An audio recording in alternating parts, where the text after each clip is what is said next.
সরকারকে এত বন্ধু মনে করে আবার ছেড়ে দিব না যে যা ইচ্ছা তাই করবে। তাদেরকে আমরা প্রত্যেকটা জায়গায় যেটা আমাদের অযৌক্তিক মনে হবে গঠনমূলকভাবে আমরা প্রশ্নবিদ্ধ করব। যদি প্রয়োজন হয় কোনো উপদেশটাকে আমরা মনে করি আমাদের স্পিরিটের সাথে যায় না, আমরা যেভাবে প্রত্যাশা করি সেভাবে কাজ করতে পারছে না, আমরা তাকে নিয়ে সরাসরি প্রশ্ন করব, প্রয়োজন হলে তাকে পরিবর্তন করতে হবে। দেখা যাচ্ছে যে আমরা কিছু একটা হলে রাস্তায় নামছি।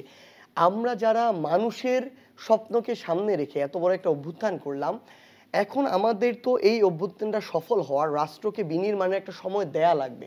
সেটি না দিয়ে আমরা যদি এভাবে নামি এবং মানুষের ভোগান্তি হয়, আমার তো এই রাষ্ট্রীয় কার্যক্রমগুলো চলতে হবে। এই যে শিক্ষার্থীরা মানে মৃত্যু সামনে দেখলো, তারা আসলে এইভাবে যান হাতে নিয়ে রাস্তায় নামলো, একটা সরকারের পতন ঘটলো, তারা সফল হলো, তারপরে এই যে নানা ইস্যুতে তারা রাস্তায় নেমে যাবে, কিংবা আপনারাও তো আসলে বলেন যে প্রয়োজন হলে আবার রাস্তায় নামবো, একটা অস্থির পরিবেশ কিন্তু আছে। আমাদের ছাত্ররা কবে আবার শিক্ষার্থী হবে? তাদের তো আসলে রাস্তায় থাকার কথা না, তাদের তো গিয়ে কোনো জায়গায় দল বেঁধে অভিযান চালানোর কথা না, তাদের তো ক্লাসরুমে থাকার কথা, নিজেকে গড়ার কথা, ভবিষ্যতে দেশ চালানোর জন্য। এই জায়গাটা আসলে কিভাবে নিশ্চিত করা যাবে এই মুহূর্তে? প্রথম কথা হচ্ছে যে এটা কোনো সাধারণ নির্বাচনের মাধ্যমে একটা সরকারের পরিবর্তন হয়নি এবং এটা একদিনে হয়নি। আমরা বলছি যে সরাসরি স্টুডেন্টদের অংশগ্রহণ ছিল ৩৬ জুলাই পর্যন্ত, আমরা আমাদের জায়গা থেকে বলছি। এবং এরপরেও একটা দীর্ঘ সময় কিন্তু তাদের এই পাল্টা একটা অভ্যুত্থান কিংবা চক্রান্ত এরকম হচ্ছে কিনা সেই জায়গা থেকে তাদের রাজপথে থাকতে হয়েছে। এবং এই ৫ই আগস্টের পরেও তাদের এই রাজপথে থাকাটাও কিন্তু অপ্রাসঙ্গিক ওই মুহূর্তে ছিল না। আমি বলছি না আজকে পর্যন্ত, আমি বলছি যে তারপরের অন্তত ১৫ দিন, ২০ দিন, ১ মাস পর্যন্ত। কারণ হচ্ছে আবার যদি কোনো চক্রান্ত হয়ে ওই ফ্যাসিস্টরা আবার ফিরে আসতো, এই যারা রাজপথে আন্দোলন করেছিল তাদের সবাইকে আসলে মানে যে যেভাবে পারতো এরকম আরেকটা গণহত্যা চলতো এই বাংলাদেশে। কিন্তু এর পরবর্তী সময়টিতে আসলে আমরা আমাদের জায়গা থেকে এখন যেটি মনে করি অলরেডি ক্লাসে ফিরে গিয়েছে। এটা সত্যি, এটা বলার কোনো কারণ নেই যে ক্লাসে ফিরে যায়নি। আমরা দেখছি স্কুল কলেজ বিশ্ববিদ্যালয়গুলোতে এখন ক্লাস হচ্ছে, পরীক্ষা হচ্ছে। বাট ওই যে তারা এত বড় একটি অভ্যুত্থানের ভিতর দিয়ে গিয়েছে যেখানে তারা নিজের চোখের সামনে লাশ দেখেছে। আমার চোখের সামনে এমন হয়েছে, চোখের এপাশে গুলি লেগেছে, চোখের মনি বের হয়ে আছে, মাথায় গুলি লেগেছে, মগজ বের হয়ে আছে। আমি যখন আমার চোখের সামনে এই জিনিসগুলো দেখি, মানুষের দেখি যে পুরো শরীর রক্ত দিয়ে ভিজে আছে, লাশগুলো রিকশায় ঝুলে আছে, লাশগুলোকে মানে পশু পাখির লাশের মতো এভাবে ছুঁড়ে ফেলা হচ্ছে, একটা নিরস্ত্র মানুষকে এভাবে সামনে থেকে ইচ্ছা মতো গুলি করা হচ্ছে, এগুলো তো আমার চোখের সামনে ঘটেছে। এই ট্রমা থেকে কিন্তু চাইলেই কেউ একদিনে বের হয়ে যেতে পারবে না। এটা কোনো মুভির সিন নয় যে আমি দেখলাম বের হয়ে গেলাম ভুলে গেলাম, সময় লাগবে, এটা সত্যি। কিন্তু এখানে একটি গুরুত্বপূর্ণ বিষয় যেটি হচ্ছে যে আমরা আমাদের জায়গা থেকে মনে করি আমাদের যারা ছাত্র জনতা যারা রয়েছে, স্টুডেন্ট যারা রয়েছে, তাদের ধীরে ধীরে অবশ্যই এখন পড়াশোনার দিকে মনোযোগে যেতে হবে।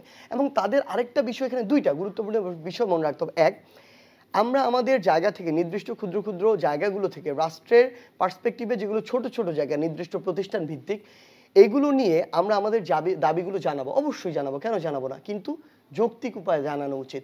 যৌক্তিক উপায়ে যদি আমার চেষ্টা শেষ হয়ে যায় তারপরে না হয় আমি অন্য একটি উপায়ে যেতে পারি। কিন্তু এখন যেটি কিছু কিছু জায়গা, সকল জায়গায় নয়, দেখা যাচ্ছে যে আমরা কিছু একটা হলে রাস্তায় নামছি। আমরা যারা মানুষের স্বপ্নকে সামনে রেখে এত বড় একটা অভ্যুত্থান করলাম, এখন আমাদের তো এই অভ্যুত্থানটা সফল হওয়ার রাষ্ট্রকে বিনির্মাণের একটা সময় দেয়া লাগবে।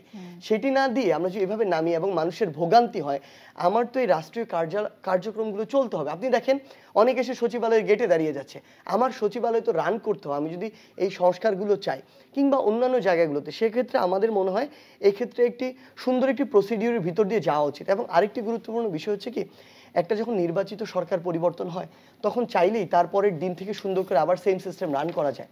কিন্তু আপনার যখন অভ্যুত্থান হয়েছে, যারা এই ফ্যাসিস্টকে সমর্থন দিয়ে এসেছে তারা ওই প্রতিষ্ঠানগুলোতে আপনাকে সহযোগিতা করছে না।